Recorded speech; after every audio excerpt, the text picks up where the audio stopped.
Our story begins in the mid-5th century BC, in the ancient city of Jerusalem, a city in ruins, its walls broken, its people scattered.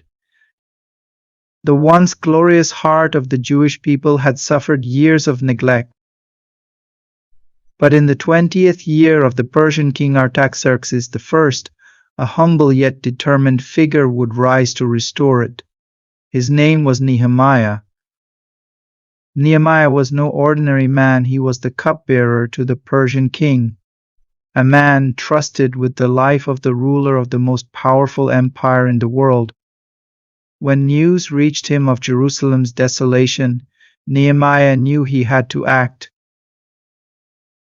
And so, in 445 BC, he petitioned Artaxerxes for permission to return and rebuild the city of his ancestors. Nehemiah's mission was more than just brick and mortar. His rebuilding of Jerusalem's walls was a statement, a declaration, that the Jewish people had not been forgotten and their faith had not been broken. In just 52 days, the walls were rebuilt despite fierce opposition from neighboring enemies. But Nehemiah's task was far from over. He would go on to restore the religious and social laws, reinvigorating the Jewish faith. While Nehemiah rebuilt a broken city across the Mediterranean, the Greek world was engulfed in conflict. The Peloponnesian War, fought between the might of Athens and the military powerhouse of Sparta, raged from 431 to 404 BC. The outcome would leave Athens weakened and usher in an age of instability for the Greek city-states. This unrest would eventually open the door for a rising force in the north, Macedon. Around 430 BC, as Nehemiah's reforms took root, a new voice emerged in Jerusalem, the prophet Malachi. Malachi's words carried a warning from God. The people had grown complacent, and their faith was at risk. Malachi's prophecies, the last in the Old Testament, foretold the coming day of judgment and called for repentance.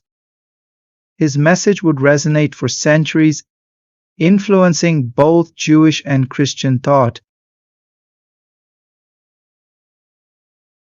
At the same time, in Greece, a philosopher was sowing the seeds of thought that would shape Western thinking for centuries. Plato, a student of Socrates, was exploring profound questions about reality, ethics, and politics.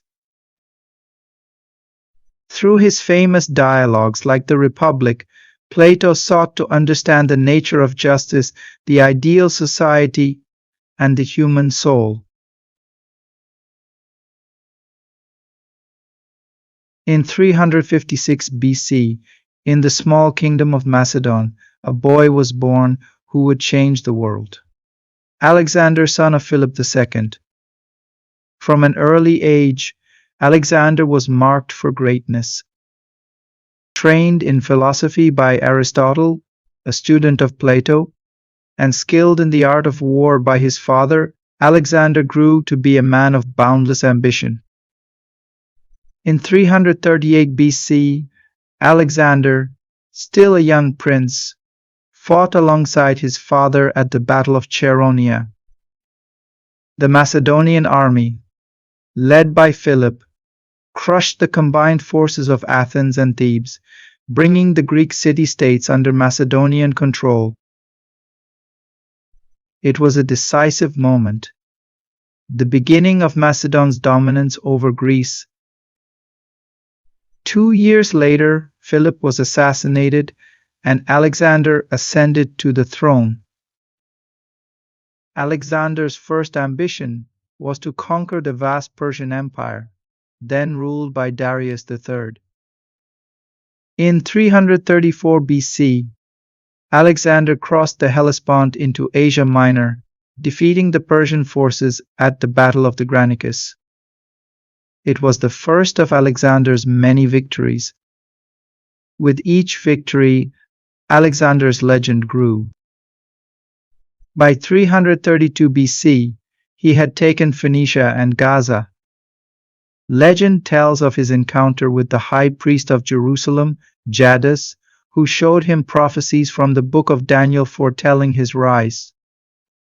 That same year, Alexander turned his attention to Egypt. The Persians had ruled it for over a century, but when Alexander arrived, the Egyptians hailed him as a liberator.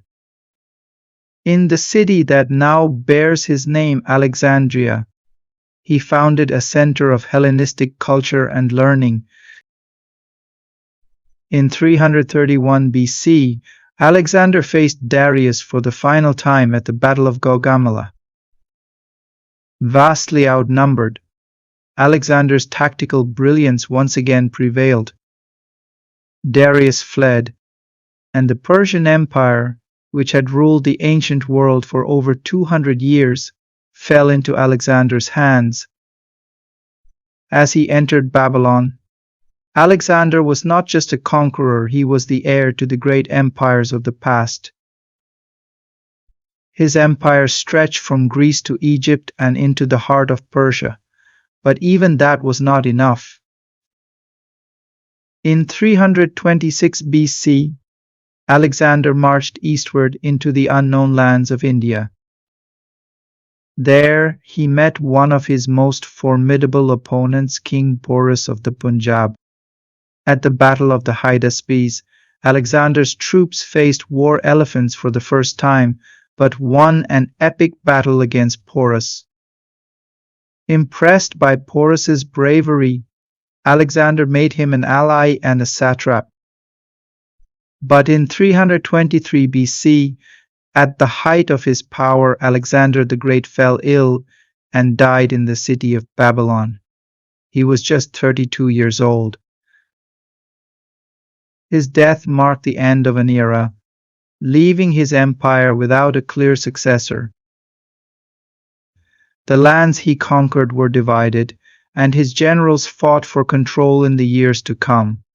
And though his empire fractured, the legacy of Alexander the Great endured, shaping the future of the Mediterranean and beyond for centuries.